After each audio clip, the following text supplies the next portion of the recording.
Então, nessa noite, nós queremos aqui discutir justamente essa contribuição fundamental de Paulo Freire, por isso as pessoas aqui convidadas têm esse objetivo.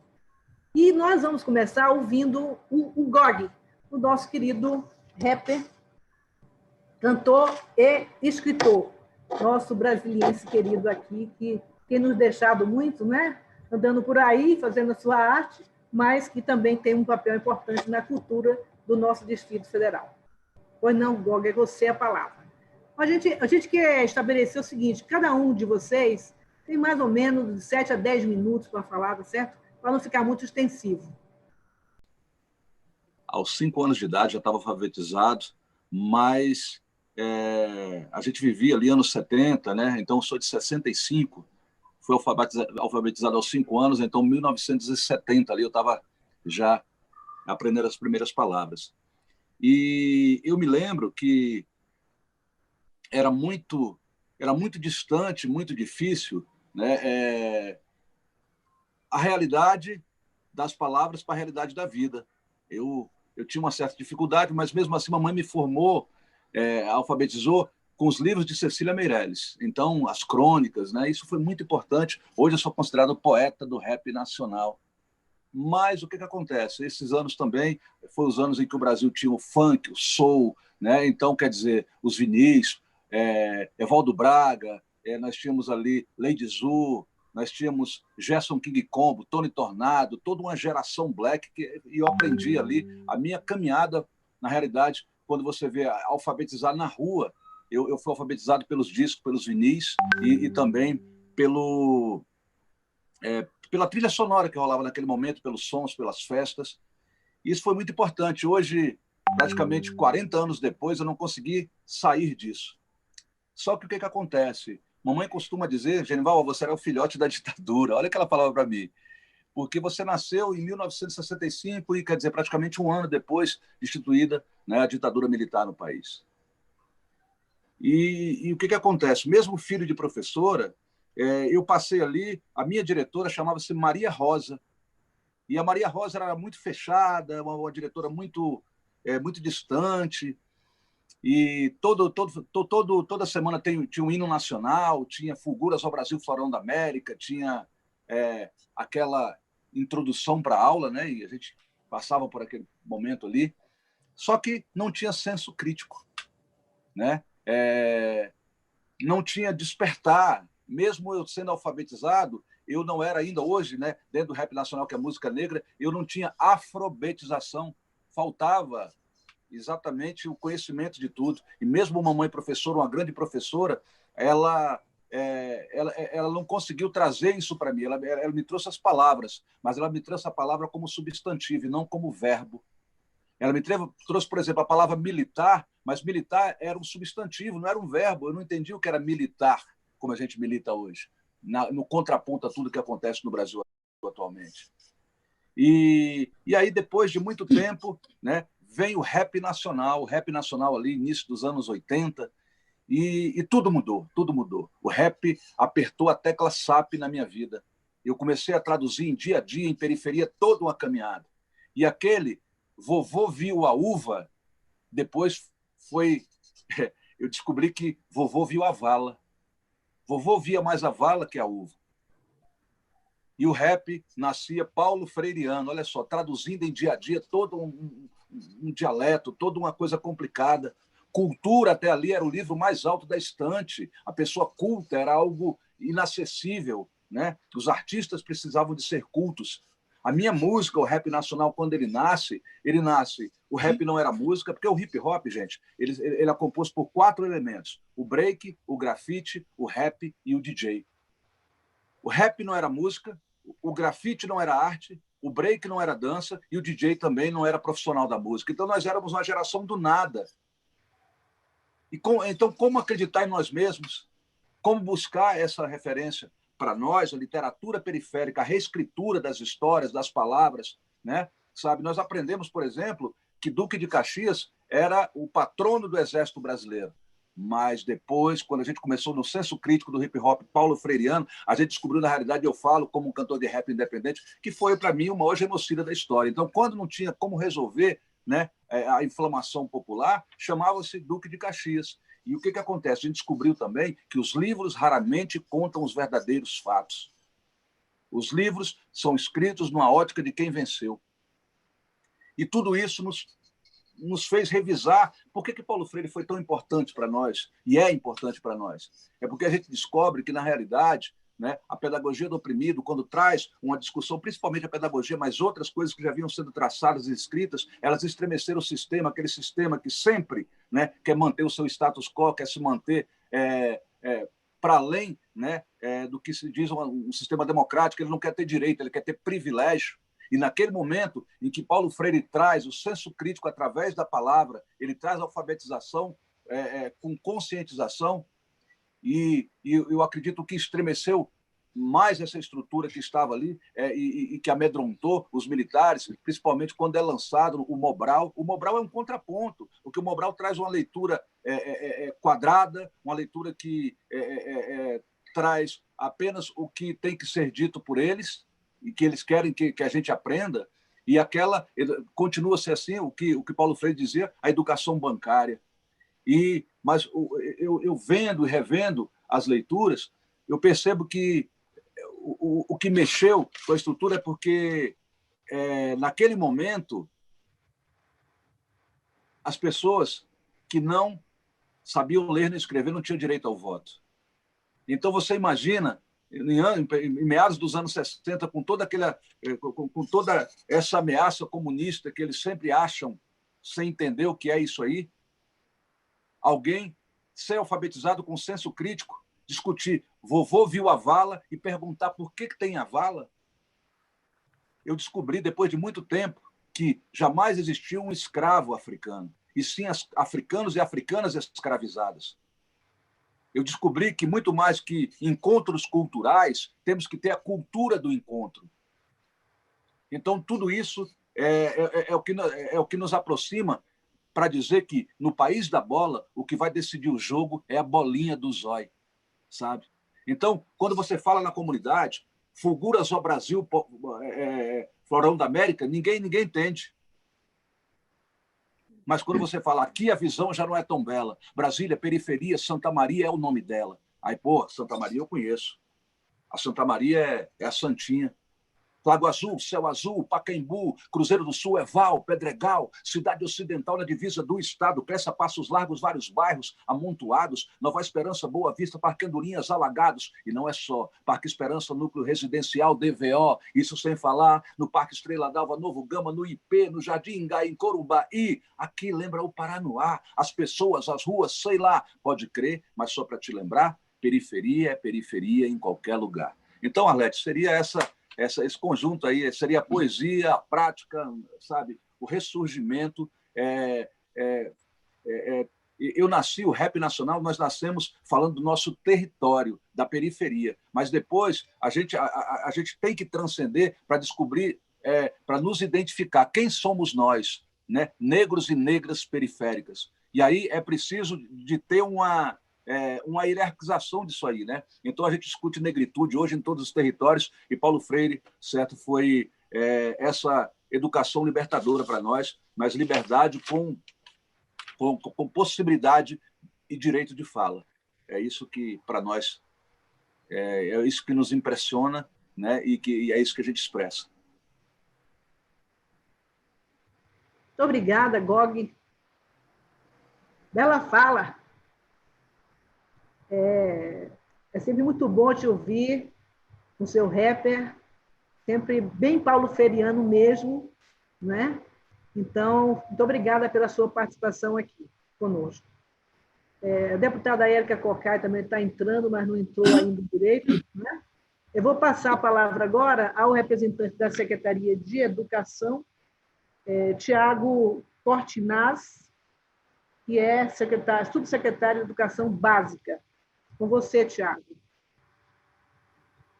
Boa noite a todas e a todos. Muito obrigado pelo convite, senhora deputada. Em nome do secretário de Educação, Leandro Cruz, que infelizmente não pôde estar conosco nessa noite, eu saúdo a todas e a todos, especialmente a Anitta, que está aqui conosco, e que vai ter mais tempo do que todos nós para falar essa noite. A gente vai batalhar para garantir isso. Por isso eu não vou tomar muito tempo, não. Eu quero ouvir bastante a Anita nessa noite, assim como nós tivemos o privilégio de ouvir o Gog nesse primeiro momento. Eu mandei mensagem para todos os meus amigos para contar que o Gog estaria conosco essa noite, porque depois que eu ouvi Brasil com P, isso mudou minha vida para sempre. Assim, eu acho que é um material didático muito potente, especialmente para a educação de jovens e adultos. Que honra, que privilégio tão grande ouvi-lo pessoalmente, ainda que mediado por tecnologias, que é o que a gente pode fazer hoje. Mas, sem mais delongas, eu gostaria de compartilhar com vocês uma breve reflexão que eu acho que é muito relevante para todas e para todos os educadores. O ano do centenário do Paulo Freire, ele nos convoca a uma reflexão sobre educação pública e de qualidade que lute por justiça social. Eu acho que o centenário do nascimento do Paulo Freire é uma convocação para todas e para todos os educadores a essa reflexão e a essa incorporação às suas práticas pedagógicas sobre essa reflexão. Então, valorizar o legado de Paulo Freire para nós é trabalhar com uma educação emancipadora, realmente transformadora, que possibilite especialmente aos nossos e às nossas estudantes conseguir superar muitas vezes processos excludentes no qual eles estão imbricados. Eu acho que nesse momento em que todas e todos nós temos que enfrentar um contexto muito adverso para a garantia da oferta educacional, os ideais, as ideias de Paulo Freire são ainda mais relevantes. Paulo Freire, com certeza, é um dos educadores que mais inovou em educação. Hoje em dia a gente fala muito em inovação em educação, todo mundo tem essa grande ânsia e esse grande anseio de viver inovações educacionais. E eu acho que nós já temos aqui no Brasil o privilégio de contar com um dos maiores inovadores em educação da história da humanidade, porque é por meio da obra e da vida de Paulo Freire que a gente conseguiu avançar para o reconhecimento de saberes populares, da história, das experiências, da cultura de cada uma e de cada um, como uma parte muito importante dos processos educacionais, dos processos de ensino e de aprendizagem. Paulo Freire nos faz esse convite, a gente partir nos processos educacionais para a construção de um processo que seja reflexivo, que possibilite a crítica, a construção e a reconstrução constante de saberes. E essa é uma realidade que a gente tem que enfrentar mais do que nunca nesse momento.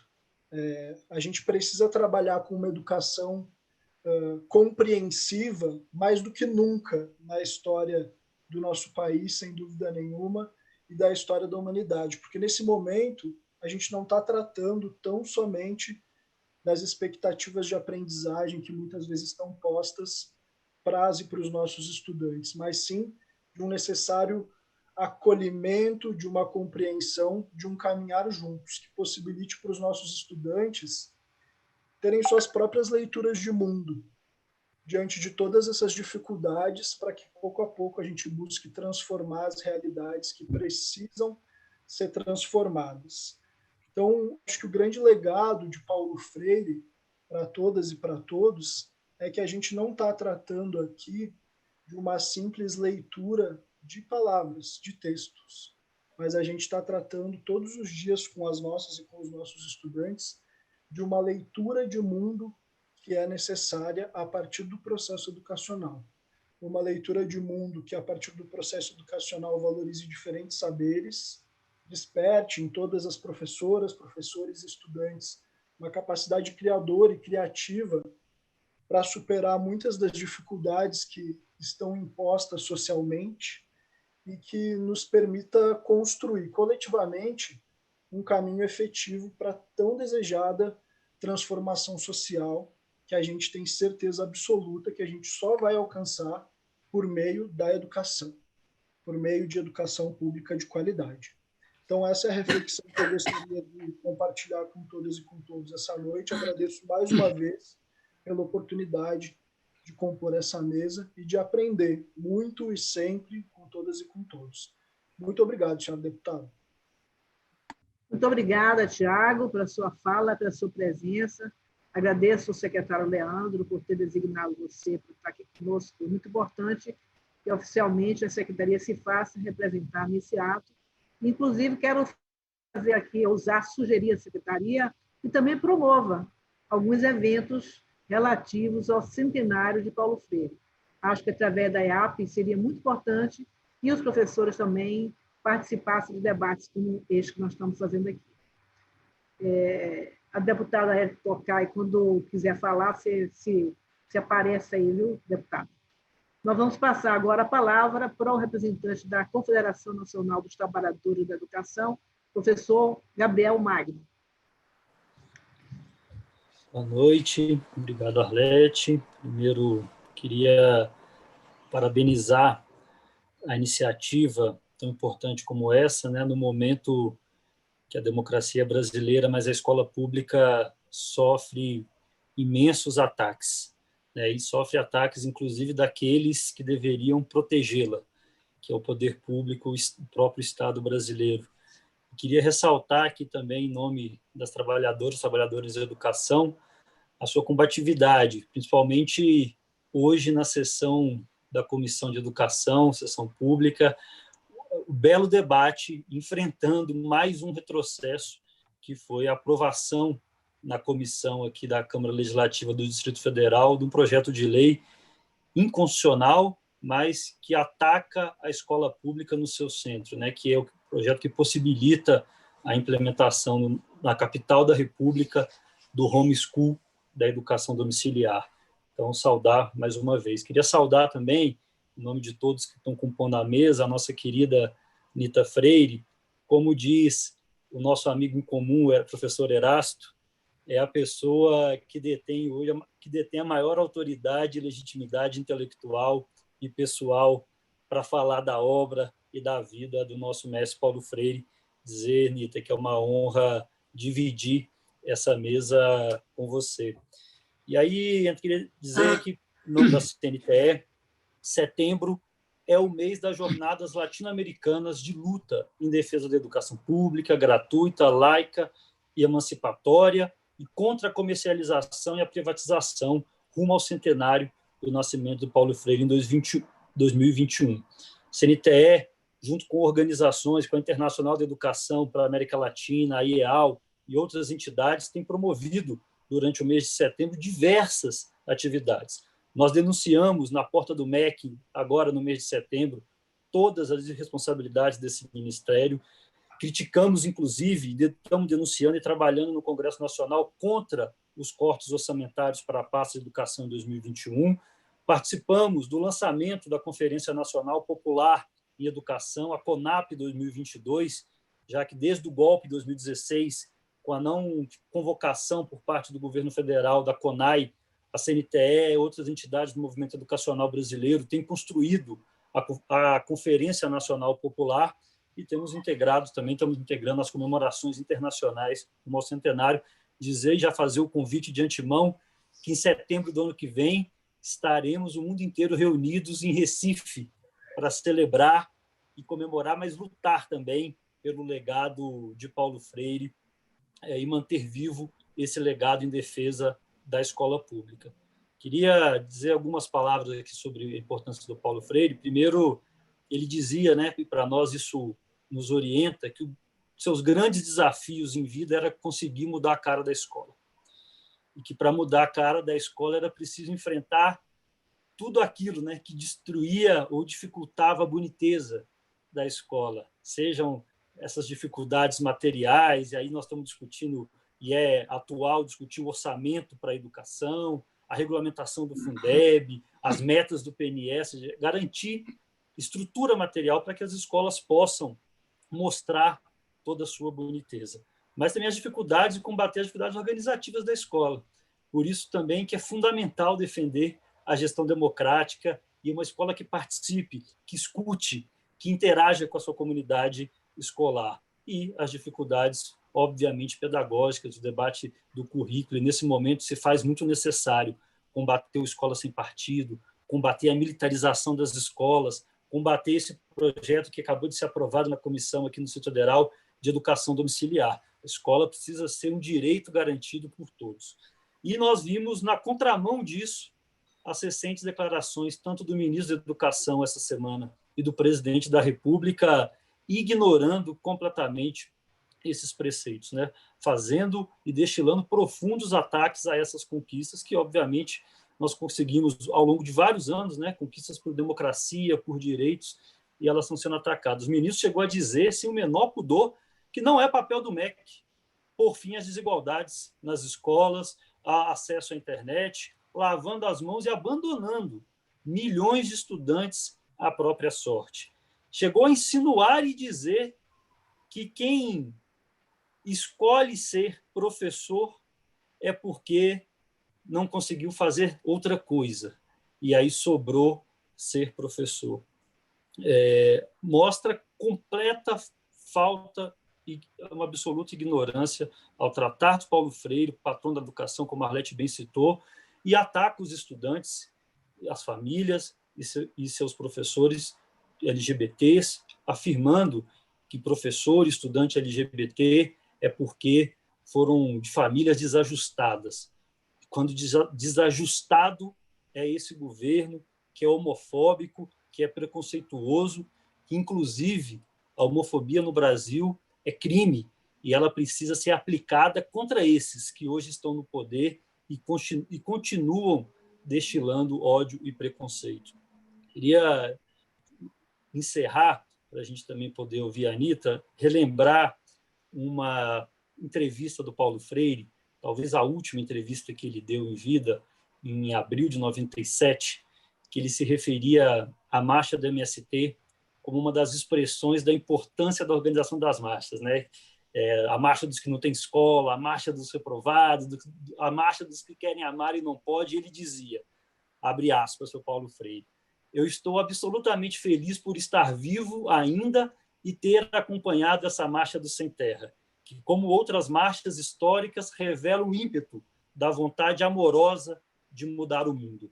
E defendia que o mundo deveria ser construído por marchas.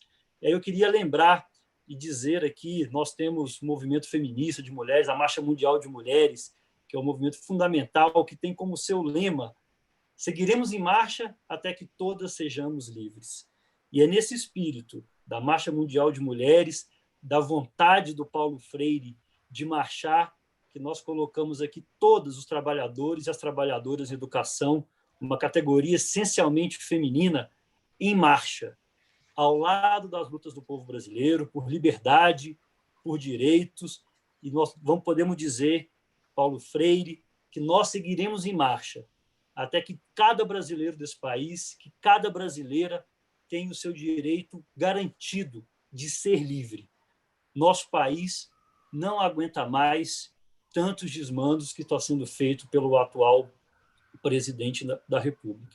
Então, de nossa parte, continuaremos a travar esse bom combate. No mês que estamos comemorando os 99 anos de nascimento do Paulo Freire, nos sentimos mais do que nunca na melhor das companhias para seguir lutando e seguir em marcha. Por isso, fora Bolsonaro e viva Paulo Freire.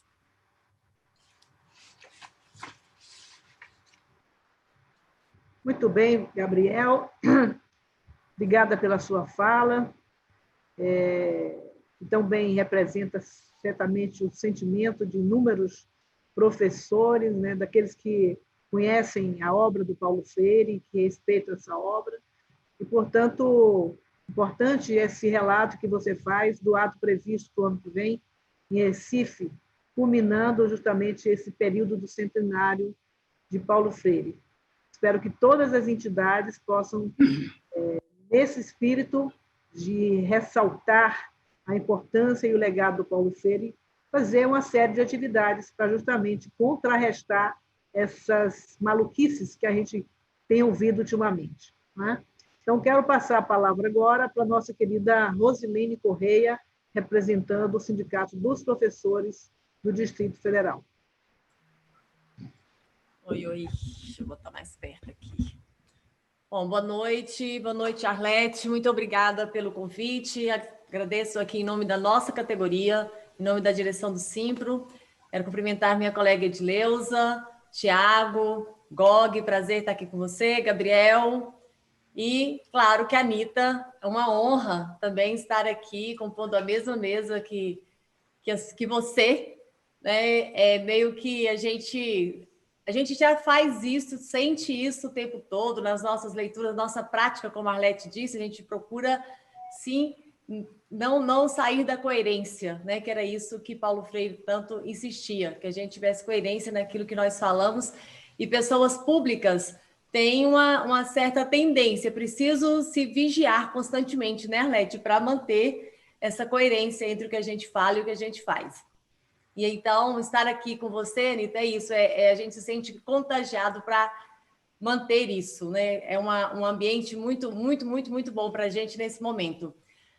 Considerando o que o Brasil está vivendo e os ataques que especialmente a educação vem sofrendo, e é claro, não poderia ser diferente, né? Atacar a imagem do Paulo Freire, tentar destruir o legado, é uma demonstração assim, porque ele, em vida, incomodou muito, né? E agora continua incomodando, e isso é muito bom. É sinal de que o que ele fez está aqui, está conosco. Nós estamos mantendo isso, porque senão ele não seria lembrado. Se está sendo tão atacado, é porque realmente fez a diferença e continua fazendo. E eu quero chamar a atenção para todos nós que estamos aqui, boa noite também para quem está nos acompanhando, do tamanho da nossa responsabilidade em fazer com que daqui a 100 anos outros estejam fazendo a mesma coisa, que Paulo Freire esteja tão vivo quanto está agora. Então, essa é a nossa responsabilidade, né? De como o que nós vamos fazer agora, isso vai determinar se Paulo Freire continuará vivo, se o seu legado permanecerá ou não. Isso vai depender, Arlete, exatamente da nossa coerência, da nossa prática, né? Para que isso permaneça. E é claro que a gente, todo mundo aqui citou alguma coisa, mas uma coisa que me chama muita atenção nele era a simplicidade, a capacidade de quando ia fazer uma palestra, de se colocar numa condição de quem estava ali para aprender, que é a coisa da coerência do que fala e que pratica, né? Ele sempre colocava que estava para aprender, e não para ensinar, não para dar uma aula. E de deixar a gente muito à vontade quando ele falava que não saber é ponto de partida, ou seja, ninguém está pronto, ninguém sabe tudo. E é ponto de partida exatamente porque vai te dar a oportunidade do aprender. Porque na medida em que você admite o não saber tudo, é porque você está aberto a aprender mais. Então, isso é de uma grandeza e joga por terra a história do professor da educação bancária, que eu achar que sei tudo, então vou depositar, né? Os alunos são depósitos de receber o que eu sei, e as alunas também. Então, acho que isso é que a gente precisa muito, e eu tenho certeza a Edileuza e o Tiago sabem do que eu estou falando, da necessidade que a gente tem de expulsar de nós, professores e professoras, uma tendência a sermos opressores com a relação com os nossos alunos. Isso é muito perigoso. Essa história de que o professor é autoridade, a gente precisa ainda trabalhar isso dentro de nós. O processo de avaliação não pode ser a minha oportunidade de praticar essa opressão e ter isso como um ato de punição. Acho que a gente precisa realmente ainda vencer muitas coisas entre nós na educação, na nossa prática pedagógica. Então, isso vale para a nossa reflexão nesses momentos duros. E eu, Gog, nasci em 64. Então, a gente tem uma coisa mesmo de essência que a gente traz. E aí não tivemos, pela questão geracional, digamos que não vivenciamos a ditadura, né? Mas hoje nós estamos, sim, vivendo a ditadura no Brasil. A estrutura desse governo, a prática desse governo é, sim, de ditadura, de uma forma tentando ser camuflada. A população, de modo geral, muitas vezes não identifica isso, mas só essa prática, essa tentativa da desconstrução e do retrocesso para a educação, para uma proposta para a educação pública no Brasil, é uma prova disso, né? Escola sem partido é uma ditadura. E aí tem tantos outros projetos, retirar os investimentos. Então, eu só quero dizer, porque eu quero ouvir a Anitta também, então todo mundo desobedecendo a Arlete, falando muito mais do que o tempo que ela propôs. Tudo bem. Mas é só para encerrar dizendo isso. Assim, primeiro, repetir a nossa responsabilidade. Porque eu tenho dito que nós precisamos pedir desculpas aos jovens do momento, porque nós erramos em alguma coisa com tudo que está acontecendo no Brasil. E a gente precisa assumir aqui esse compromisso de que nós faremos tudo para que o legado de Paulo Freire continue e siga em frente e mundo afora como ele em vida fez. E que daqui a 100 anos, quando nós tivermos outros, né, comemorando os 200 anos de Paulo Freire, que realmente, por outros motivos, ele seja tão vivo entre nós e não pelos motivos que hoje o próprio governo, ao tomar essas medidas, provocou. Porque tudo tem seu lado positivo, né, Anitta? Então, assim, o Bolsonaro, ele fez com que a gente desse uma oxigenada em tudo e que Paulo Freire, acho que ele, nesses últimos tempos, ele nunca esteve tão vivo depois que ele partiu, como ele está agora. Então, eles acabaram provocando e fortalecendo tanto e nos fortalecendo, porque na medida em que a gente vai buscar mais, eu tenho certeza que todo mundo já pegou livros de Paulo Freire que estava guardado, porque já havia feito essa leitura e está relendo. Então, nós estamos bebendo na fonte novamente e sempre fizemos, e acho que eles deram um tiro no pé, né? A história de atacar a imagem do Paulo Freire, de tentar tirá-lo da condição de patrono da educação pública, da educação brasileira, foi um tiro no pé. Mas o que mais gente agora está conhecendo Paulo Freire, a nossa juventude está conhecendo Paulo Freire, e nós estamos praticando mais do que nunca. Então, ele nos fortalece no nosso dia a dia, no nosso enfrentamento, na nossa prática política que ele tanto nos ensinou. Então, uma honra estar aqui, e é isso, desafio para nós e responsabilidade nossa continuarmos praticando, né? Essa semana freiriana que nós tivemos, essa jornada, ela mais do que nunca tem que ser permanente, é o nosso dia a dia. Então, parabéns, Arlete, pela iniciativa, e o ano que vem em Recife, tomara que sim, mas tenho certeza, sim, de que estaremos lá pessoalmente, nos abraçando, e mais do que nunca, onde Paulo Freire nasceu, nós estaremos lá freireando bastante, e com esse Brasil em outro rumo. E só uma observação, nós não podemos deixar de falar também que nós estamos agora num processo eleitoral, né? Todos os nossos municípios passarão agora pelas eleições, elegendo prefeitos e prefeitas e vereadores e vereadoras. E é isso, a prática política exige de nós. Aqui no Distrito Federal não temos eleições, mas temos que assumir essa responsabilidade também. Nós precisamos reverter esse quadro e começa com o processo eleitoral nos nossos municípios.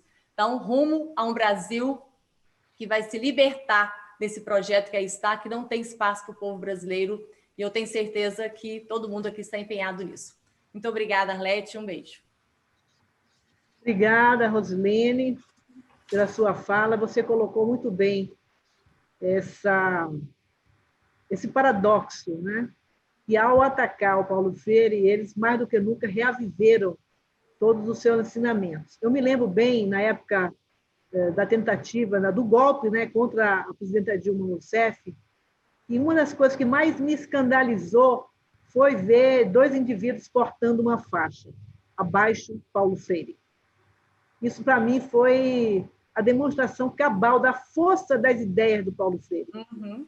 E eles precisam destruir a força dessas ideias para implementar o projeto da necropolítica que eles querem implementar, de controle, né, das mentes e corações das pessoas. Portanto, mais do que nunca, Paulo Freire está vivo.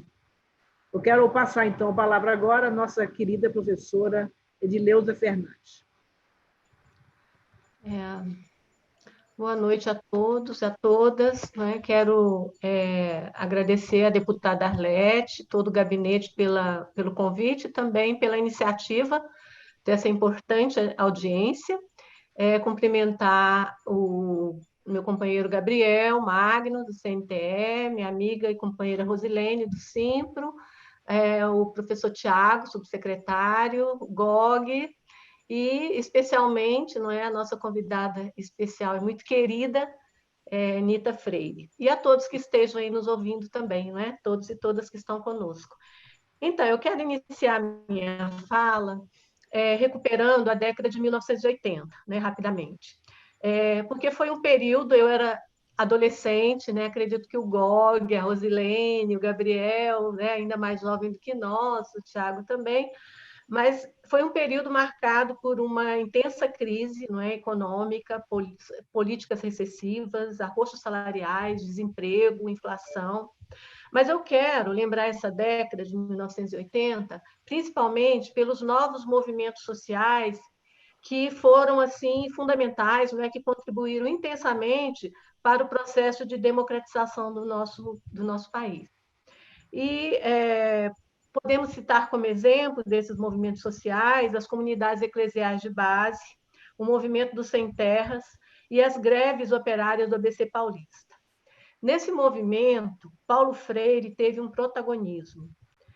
O seu pensamento foi fundamental para, naquele momento, não é, se constituir uma matriz que fundamenta, né, que nós consideramos que fundamenta um paradigma educacional que baseado numa outra racionalidade, né, que nós denominamos de uma racionalidade crítico-emancipatória.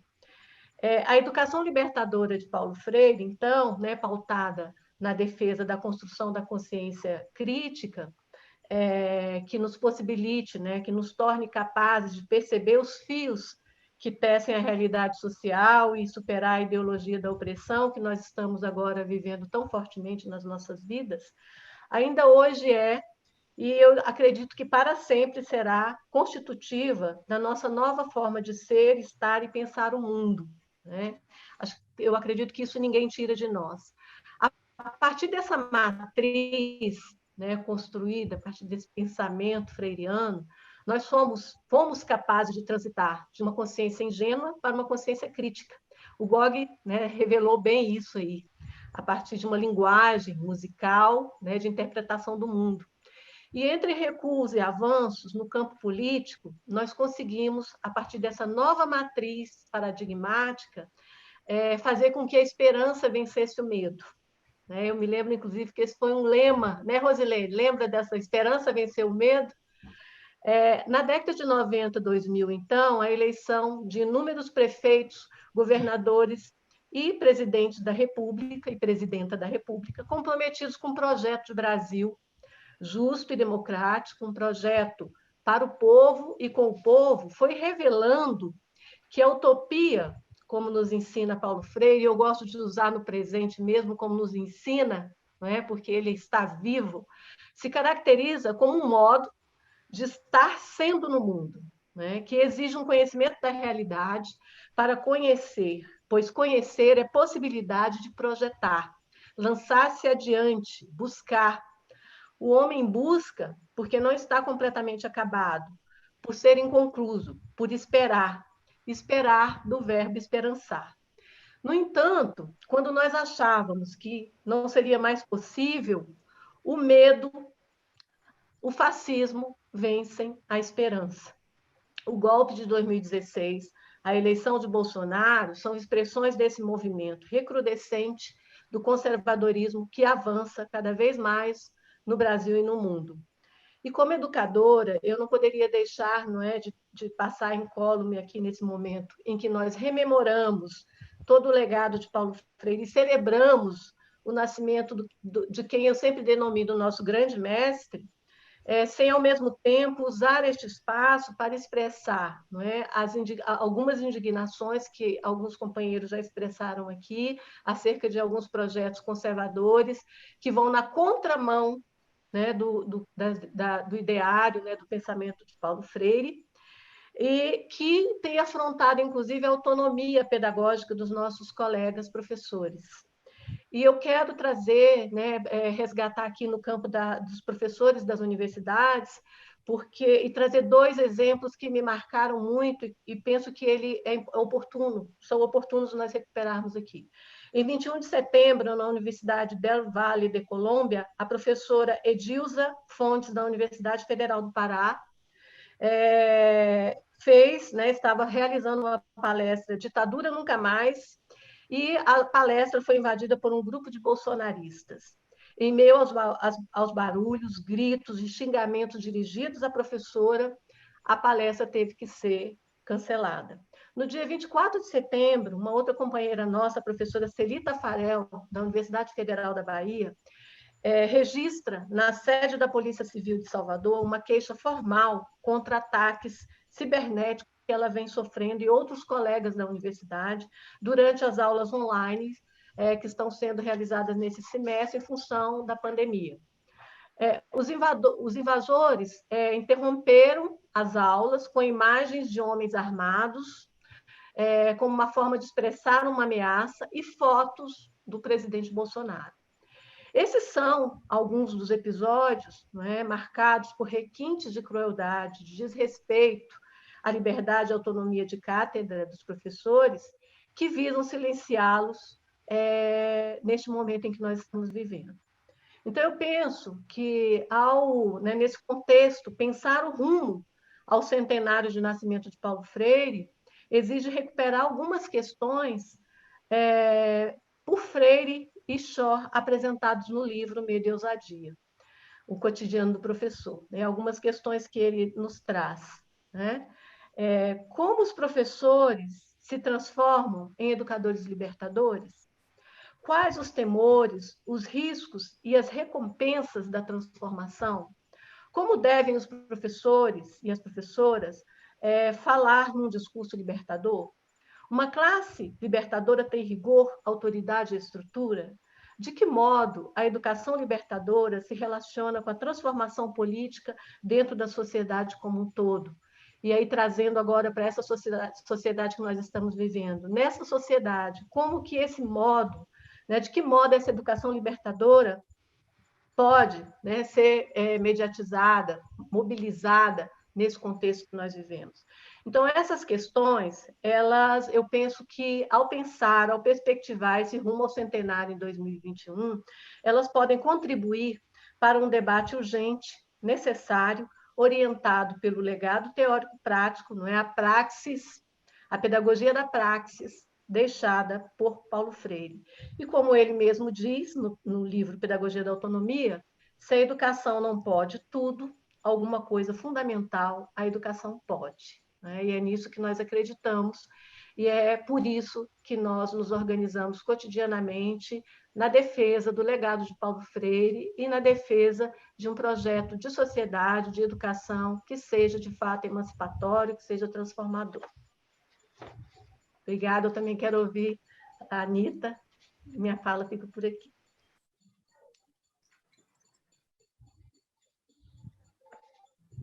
Muito obrigada, professora Edileuza, pela sua fala, sempre muito inspirada. Acabou de entrar aqui a deputada Érica Cocai. Daqui a pouco eu vou passar a palavra para ela, antes da Anita, porque a Anita vai ser a última a falar. Mas eu quero aqui ler algumas notas que estão sendo colocadas a partir desse nosso debate. A primeira delas, do professor Rodrigo Capelli, ele diz o seguinte: o que Paulo Freire desenvolveu com sua obra é uma filosofia da educação que põe o ser humano em rota com a sua própria libertação. Não é método Paulo Freire, é filosofia Paulo Freire. E a outra aqui são 3 pessoas que também comentam. O Elton comenta o seguinte: Gog é fera, música linda e pedagógica. Educador do Brasil, Paulo Freiriano mesmo. Depois a Renata Boaventura fala: boa noite, viva Paulo Freire, a educação reflexiva e a curiosidade epistemológica. Depois o Dani: precisamos combater, como Paulo Freire fez, a hegemonia do capital simbólico nas escolas, revestido de escola militarizada. Então, são observações de pessoas que estão nos acompanhando nesse debate hoje aqui. Eu quero, então, agora agradecer aqui a presença da nossa querida deputada federal, Érica Cocai, e passar a palavra para ela. Arlete, eu começo com gratidão pelo momento de estarmos aqui caminhando na perspectiva do centenário de Paulo Freire. Agradecer muito compartilhar com todos, com o Gabriel, com a Edileuza, com a Rosilene, com o Tiago, com você e com Nita Freire, esse momento que buscamos desenvolver como um movimento em direção ao centenário, para que nós possamos homenagear o que representa Paulo Freire, que eu acho que é uma filosofia, sim, porque ele vai para além dos espaços escolares. É como se pulasse o muro. A educação pula o muro, né? A educação pula o muro, ela se derrama, ela dialoga com outras políticas públicas, ela dialoga com a vida, com a comunidade, com as famílias.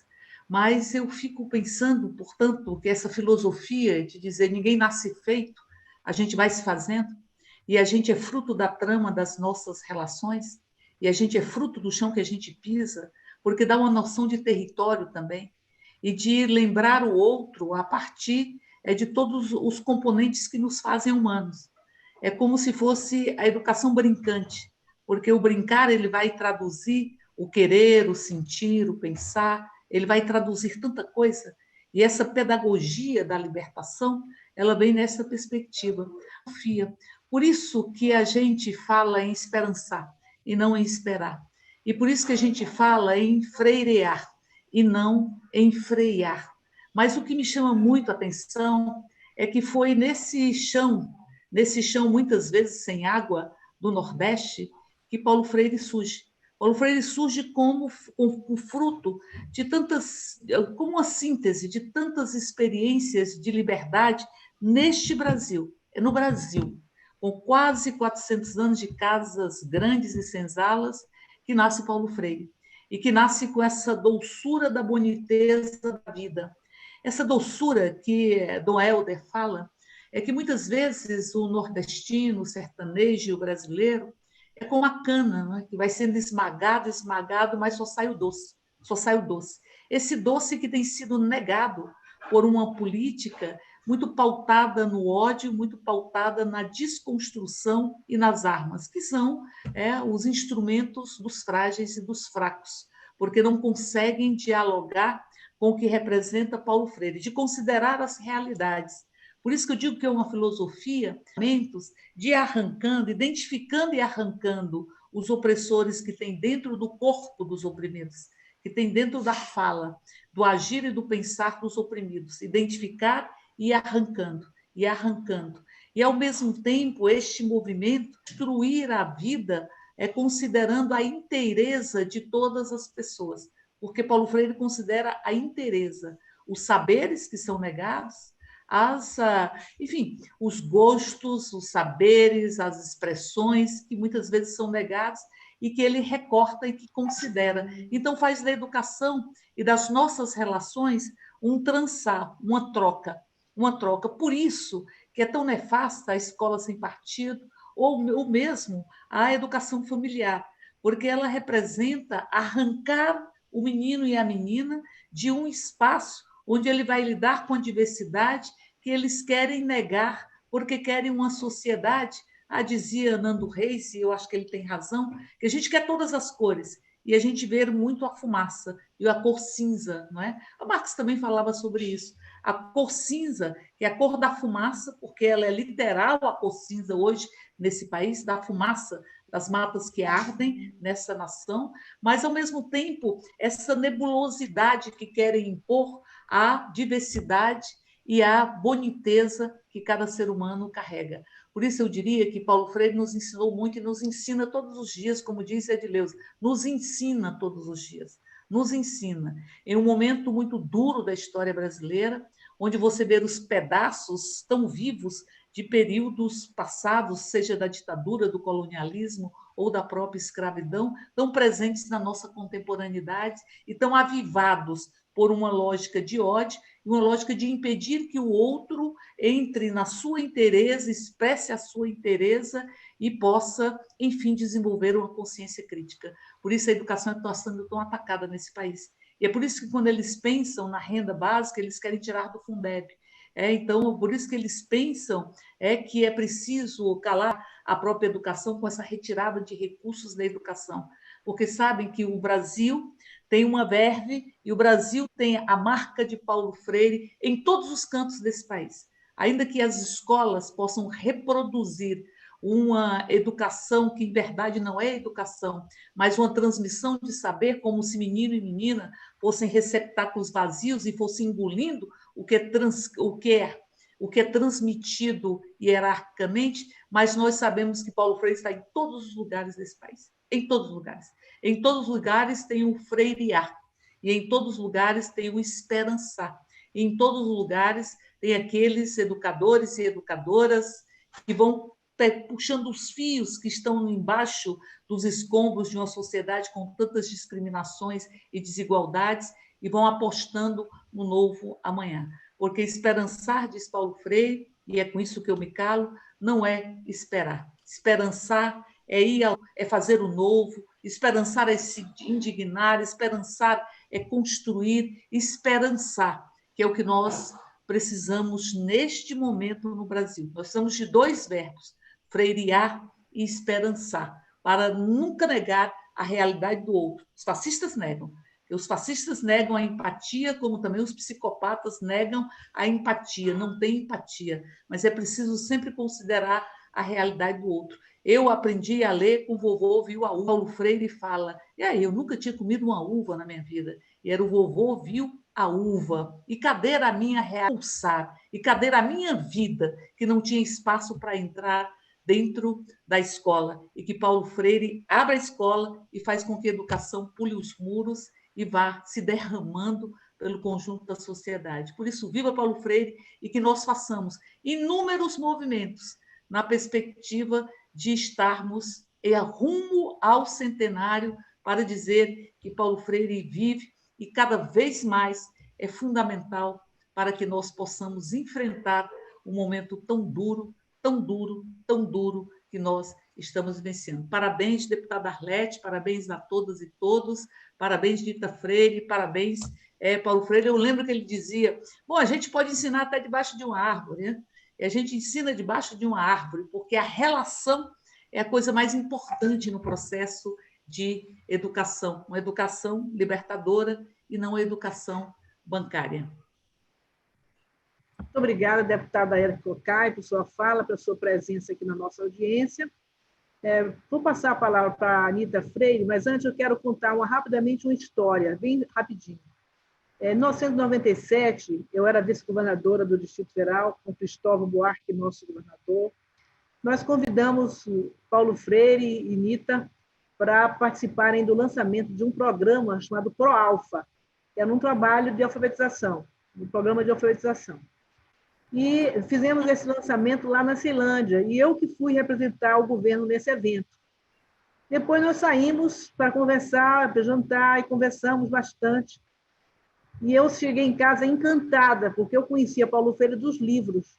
Eu tive, naquela ocasião, a oportunidade de conhecê-lo pessoalmente, de ouvir a sua sabedoria, de ouvir a sua humanidade, e, portanto, foi um dos momentos mais gratificantes que eu tive na condição de vice-governadora. Então, agora eu passo a palavra para a Anita. Você pode falar à vontade. Bem, boa noite a todas e a todos. Eu começo agradecendo a minha participação nessa live, que está fazendo um grande trabalho em prol da educação, em prol de Paulo.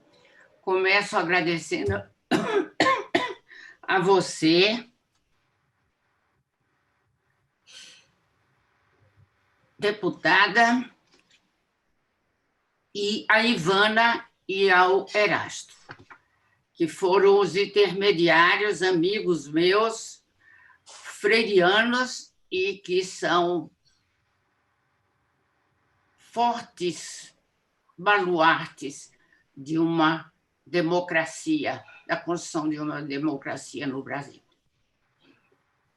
Olha, eu queria comentar Eu vou começar até falando do Geg, né? Que fala. Não, Geg.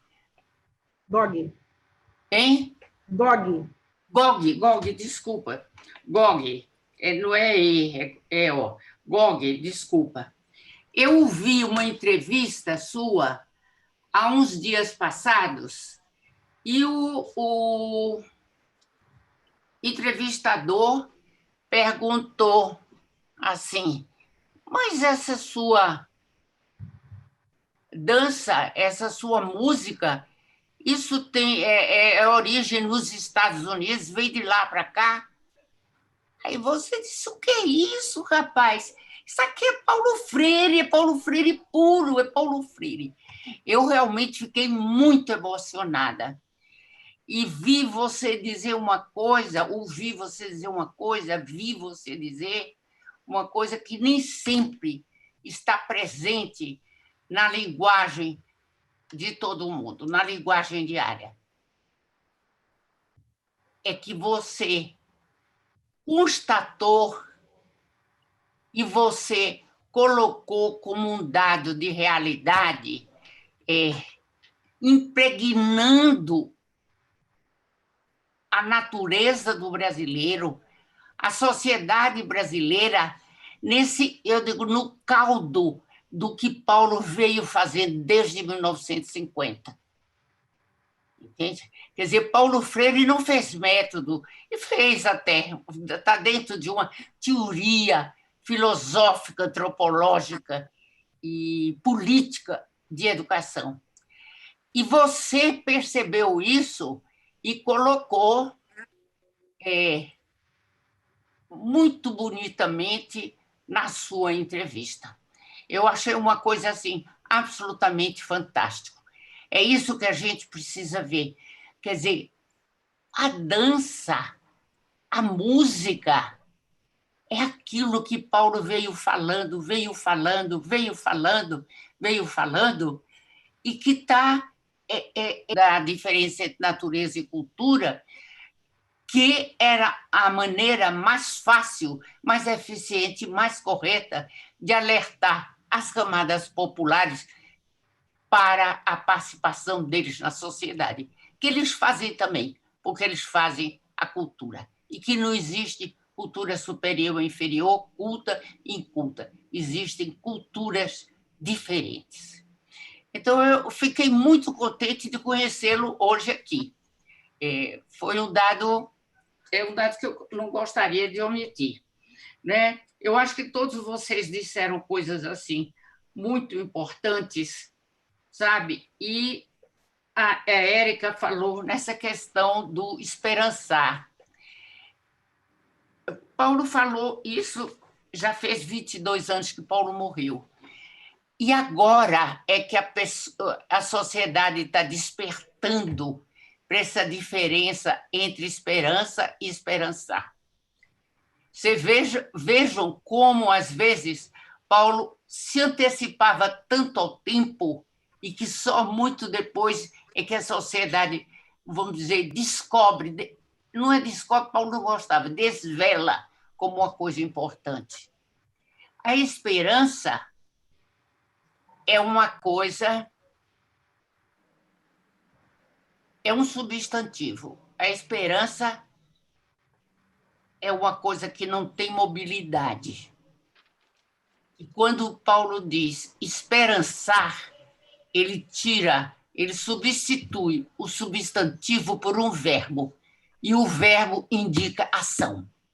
É essa a grande diferença. É isso que nós precisamos ter agora. É esperançar, quer dizer, pôr as nossas forças, mobilizar as nossas ações, mobilizar os nossos conhecimentos, os nossos grupos, para irmos em frente nessa tarefa de remodelar, de trazer de volta uma sociedade pelo menos injusta, menos necrófila, menos repugnante do que essa que está sendo implantada nos dias de hoje. Eu acho que nós temos que ter isso como o nosso esperançar maior.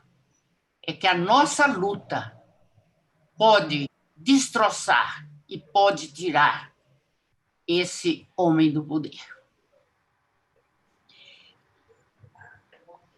Eu não me lembro agora quem foi que disse agora que eu acho que foi Rosilene, não tenho certeza, que a obra de Paulo está sendo agora muito mais conhecida, muito mais divulgada, não é? Foi dito aqui também por algum de vocês, que Paulo está em todos os cantos desse país. Paulo está em todos os cantos desse país. Não há quem ignore Paulo Freire. Não há. Você vai no sertão, nos lugares mais pobres, você conversa com um matuto daquele, ele sabe falar. Sem cacuetes, ele sabe falar.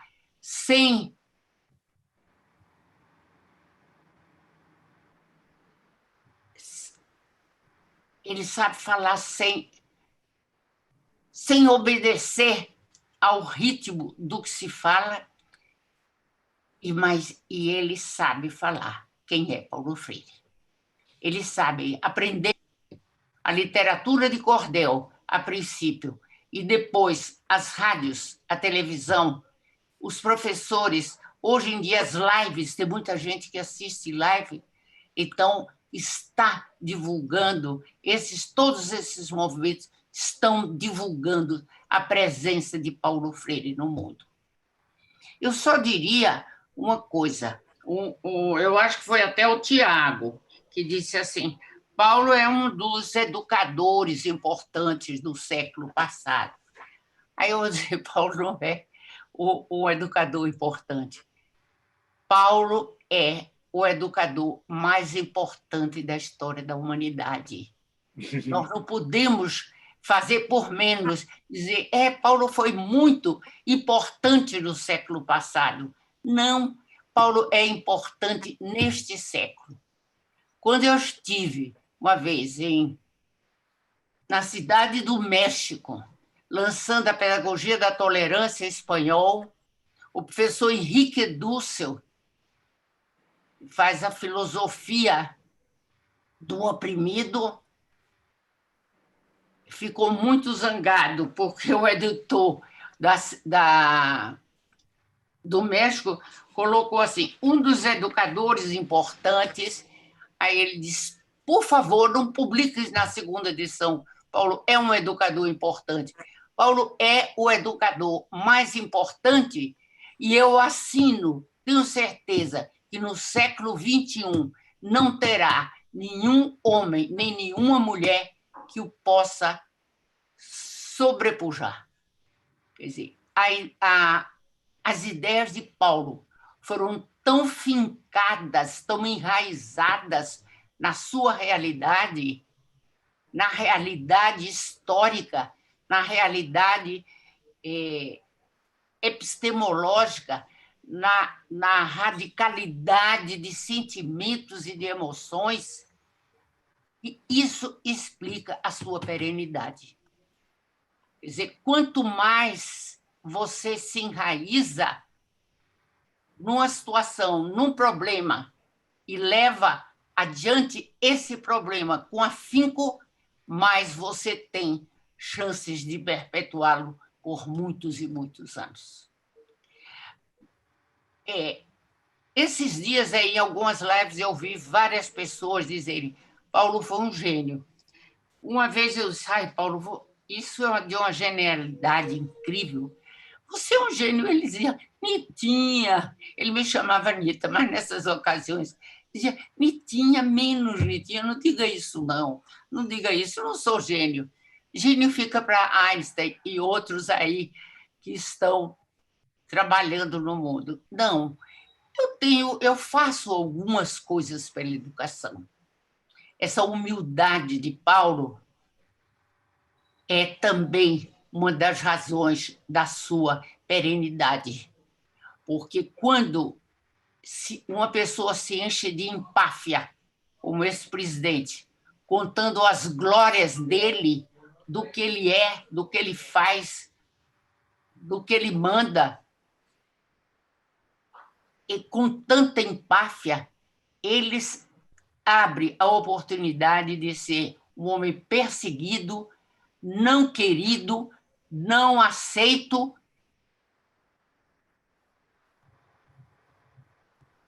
o qual uma personalidade de tal modo mesquinha, psicopata, que a gente quer se desfazer dela por sua empáfia. E Paulo não. Paulo sempre foi um homem muito humilde. Me lembro uma vez, nós estávamos em São Paulo, na Praça Benedito Calixto. Às vezes ele gostava de ir no domingo, a gente andava por ali, almoçava no restaurante mineiro. E chegou um homem e disse assim, deixa eu lhe perguntar quem é o senhor, porque eu já vi tanta gente vir atrás do senhor para lhe cumprimentar, eu estou observando. Mas, olha, tanta gente vem atrás, fala, e o senhor conversa com todo mundo. A gente vê que, às vezes, o senhor conhece a pessoa, às vezes não. Quem é o senhor? Aí Paulo disse, olha, meu nome é Paulo Freire, mas as pessoas vêm falar comigo porque eu já fiz algumas coisas pela educação. Paulo nunca disse que fez tudo e nem que fez o melhor. Por isso que ele diz, não me repitam. Se querem continuar com as ideias que eu tenho, vá recriando-as, né? Vá recriando-as.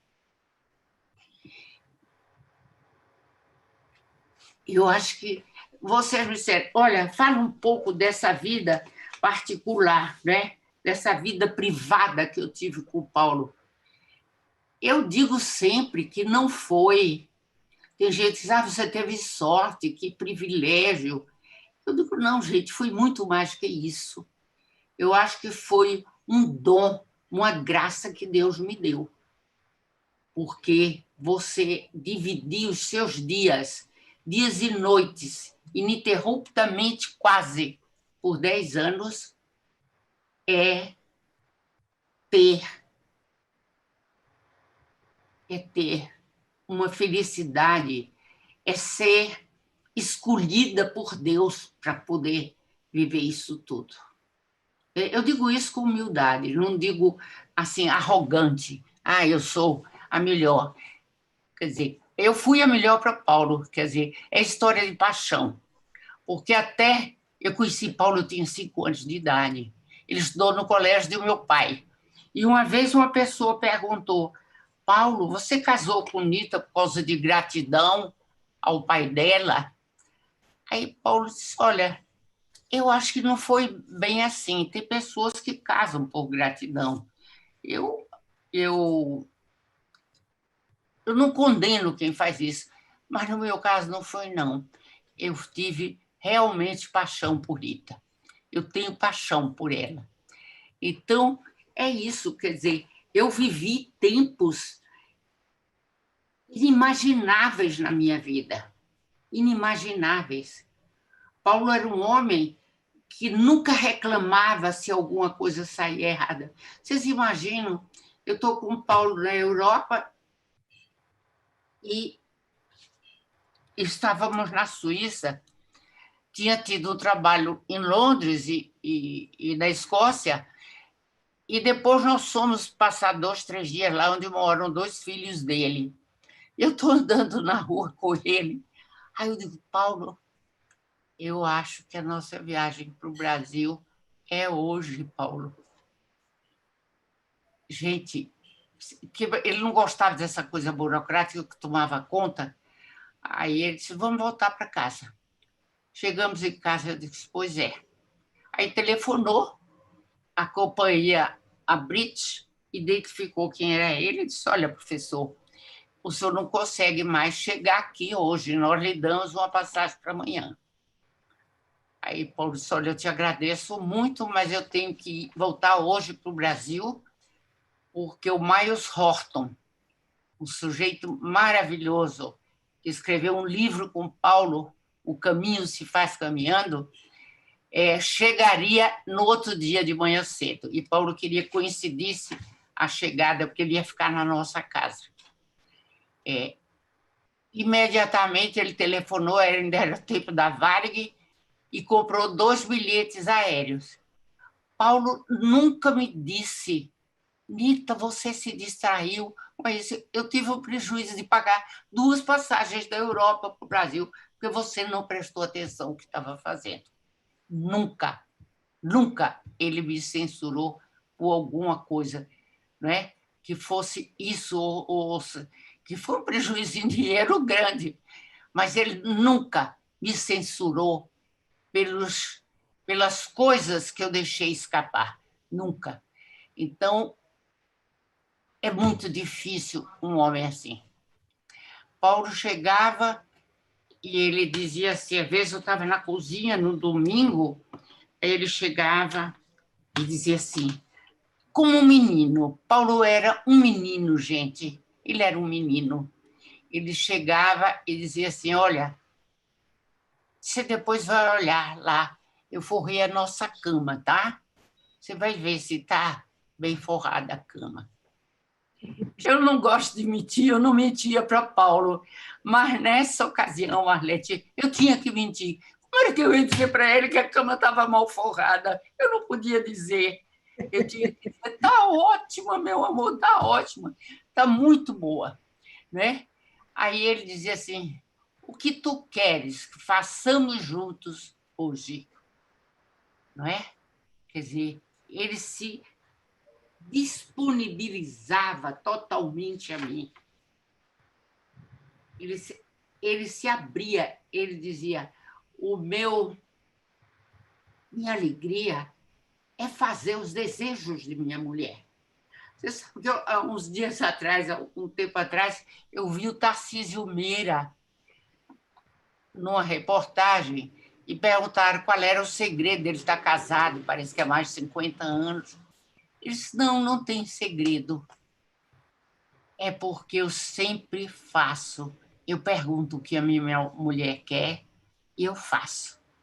Eu acho que o amor é isso, é a gente agradar a mulher que nos agrada também. Não é? E eu disse, puxa, passei a respeitar esse homem por essa resposta, porque às vezes são coisas que parecem simples, mas que traduzem a maneira de ser, de estar no mundo, a leitura que ele faz de mundo. Né? Então, Paulo era assim, né? Simples, tremendamente simples, sem ganâncias. Né? Ele tinha até, eu me lembrei agora, ele tinha uma mania, quando as pessoas elogiavam uma coisa da casa, ele dava, ele ia lá, pegava e dava. Ele já tinha dado a meus pais um quadro, que não era pintura, não, era um tipo pôster, não era um quadro, um pôster muito bonito. Minha mãe disse, que coisa bonita, Paulo. Ele tinha ido buscar meus pais do hotel para ficarem lá na casa dele e Elsa. Aí ele vai na parede, tira e dá o quadro para a mamãe. Aí, depois de uns dias, a mamãe estava olhando um crucifixo, todo esculpido, lindo, em ébano. E aí ele disse, eu ganhei numa viagem que eu fiz a tal lugar, na África. Aí a mamãe disse, é muito bonito, Paulo. Ele chegou e disse, é seu, G9. E deu para a mamãe. Bem, aí chega depois, nós dois já casados, chega um professor norte-americano e diz, Paulo, que quadro maravilhoso é isso que você tem aí, por causa disso, disso e daquilo. Aí Paulo levanta, vai lá e pega o quadro e traz e entrega.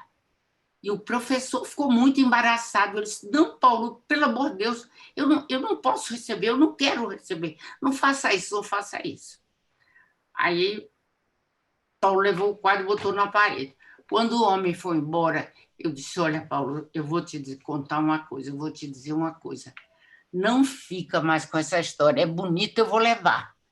Aí você dá para o outro levar. Não faça isso. Porque da próxima vez chegar alguém aqui e disser que eu sou bonita, você vai ter que me dar. Você vai ter que me dar para o outro vai me levar. Então, assim não dá certo. É melhor você aceitar o elogio e continuar com aquilo que é nosso, da nossa casa. E tinha gente que dizia assim, mas não é chato conviver com um homem tão famoso, tão sábio, tão cheio de sabedorias? Eu digo, não, porque a conversa de Paulo em casa, quando a gente ficava depois do jantar sentado no sofá conversando, era a conversa do cotidiano, das coisas simples, das coisas que têm significado para a vida. Não é? Não era nunca sobre os grandes feitos, os grandes prêmios que ele recebia. Paulo recebeu mais de 43 títulos, doutor honoris causa, do mundo inteiro. É muita coisa, gente. Eu tenho procurado saber, ainda não consegui. Talvez seja a pessoa no mundo, talvez, que mais tem título, doutor honoris causa. Ele é o brasileiro que mais tem título. E nunca pediu título, hein? Porque teve presidente de república aí que andou pedindo título de doutor. Até na Universidade de Bolonha, que é uma universidade muito famosa, que Paulo já tinha recebido antes. Mas cada um é cada um.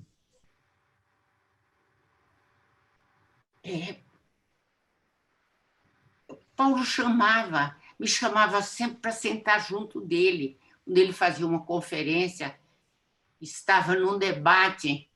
Às vezes não me chamavam para a mesa, ele aí se dirigia ao coordenador, dizia, olha, você acha muito ruim chamar a Anitta para ficar aqui junto de mim? Aí eu, sem ela junto, não sei pensar muito bem, não. Chama a Anitta para vir para cá. Aí a pessoa me chamava, aí eu lá para a mesa, ficava junto dele. Ele não tinha medo de dizer essas coisas. Olha, eu acho que eu não sei pensar, eu tenho mais segurança quando ela está junto de mim.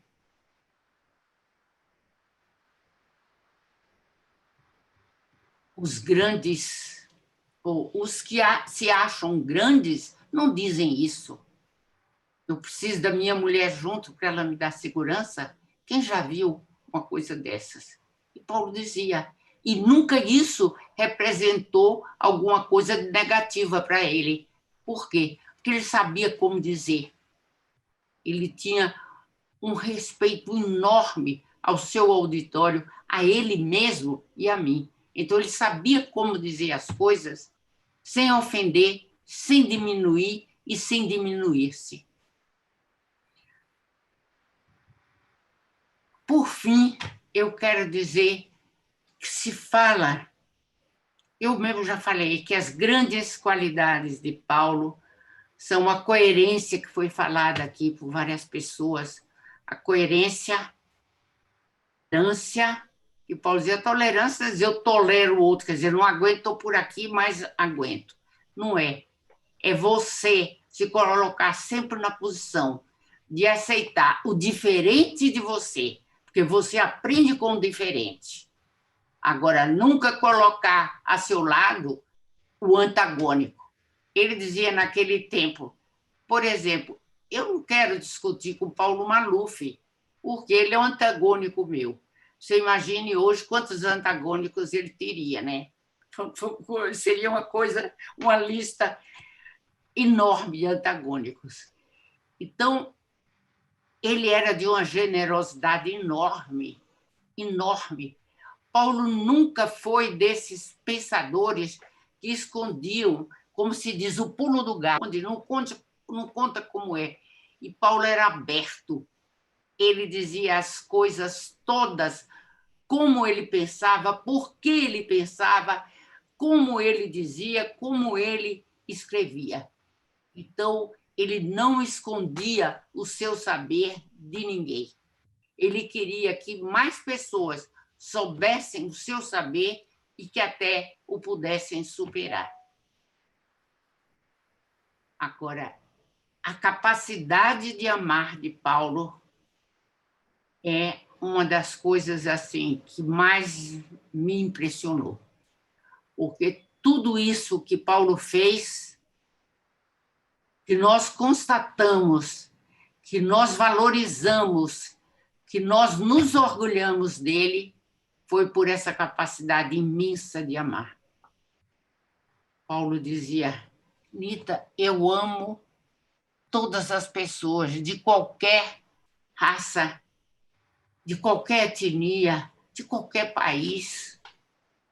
Nunca acho que nós somos superiores à cultura da Polinésia, ou disso, ou de tal lugar. Não, nós somos diferentes. Eu amo todas essas pessoas e essas culturas. Agora, eu digo, eu acho que a maior capacidade... Ultimamente, eu tenho visto que a laboriosidade infinita de Paulo tem uma qualidade dele que perdurou toda a sua vida, e que é a capacidade que ele teve de não lamuriar-se. Paulo nunca se lamuriou. Ele nunca disse que os militares foram injustos e tiraram ele de um trabalho que daria uma direção que ele tinha certeza, diferente daquela que vinha se dando no Brasil. Paulo disse: por que eu vou queixar-me? Por que eu vou apiedar-me de mim mesmo? Ele disse: não, eu não posso apiedar-me, não consigo me ver apiedando-me de mim mesmo. Muito obrigada, boa noite.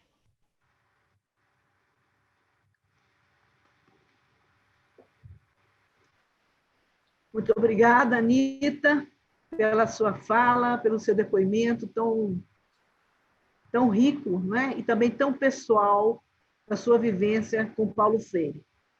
Eu quero agradecer a presença de todos vocês e todas vocês, dizer que foi muito bom, viu, Gog, fazer esse encontro aqui da Anita com você. Pois é, eu estou aqui honrado, feliz demais. Olha, nossa, rapaz, você não quer saber, que emoção. Que emoção. Muito bem, Gog, você merece. Eu vou... Isso. Muito obrigada, Tiago, pela sua presença. Muito obrigada, Rosilene, pela sua presença. Edileuza, Érica, Gabriel. E para encerrar aqui a nossa audiência pública, eu quero ler uma fala do Paulo Freire no momento que ele tomava posse como secretário de Educação de São Paulo, no dia 2 de janeiro de 1989. Dizia o seguinte: o ideal com que sonhamos é de só sonharmos os sonhos possíveis e alguns que são agora impossíveis, para, por eles, lutar a tal ponto que eles se viabilizem. Então, é isso que nós temos que fazer, né? Nós temos muitos sonhos que, nesse momento, parecem impossíveis, mas nós temos que lutar por viabilizá-los. Entre eles, substituir do governo do nosso país essa gente que está aí e recuperar todo o espaço de construção de um país capaz de promover a luta contra as desigualdades sociais, de promover uma educação pública gratuita, de qualidade, à moda Paulo Freire, e de fazer com que nós todos, nossas novas gerações, possam sonhar sonhos possíveis e sonhos impossíveis, mas que lutem por sua realização. Portanto, agradecendo a todos vocês, em particular a honrosa presença aqui entre nós da nossa querida Anita Freire, nós encerramos nesse momento a nossa audiência pública, agradecendo a todos que acompanharam a TV Web da Câmara Legislativa, agradecer aos parlamentares que aprovaram a realização dessa audiência pública e dizer que a gente conclama todas as entidades, inclusive a nossa